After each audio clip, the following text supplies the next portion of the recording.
后来，伫这个花莲秀林乡的和平村，包括着台湾水泥，包括着新水泥，伫遐拢有炭矿区。即届地动，甲对外联络道路又甲断路，一寡炭工是掉伫内底。空勤总队一透早用吊挂救出着6个工人。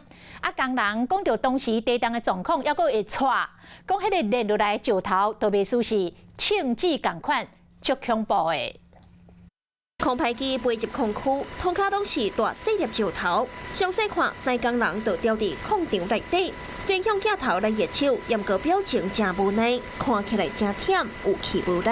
两对目睭直直看空拍机，伫当地等待救援。记者背后呢，这边就是当地的矿场。在昨天早上地震发生的时候，这边就有6个人受困，还有1个人是失联的。这花莲和平空区道路都爱哪行哪搬石头，为了协助空区掉伫内底民众，空勤总队直升机6点出发来到3工，利用吊挂顺利救出6个掉伫内底工人，紧急到呼救护车送病院。石头太多了，就哇，像子弹一样的。哇，我们跑到那个沙包啊，有沙包，还好有沙包，有沙包啊。顺利逃生，工人也是心肝畏畏，严哥也传出歹消息，险阿蒙头和人空区，其中一个员工不幸过身。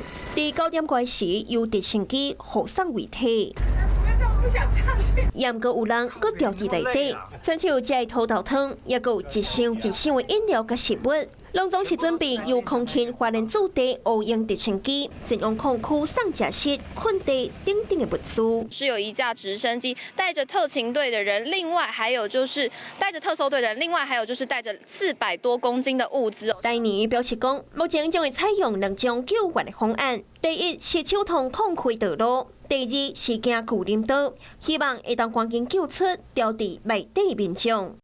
Hello， 我是雷亚，想要抢了先掌握最及时的新闻资讯吗？赶快订阅、按赞、开启小铃铛，锁定华视新闻 YouTube 频道。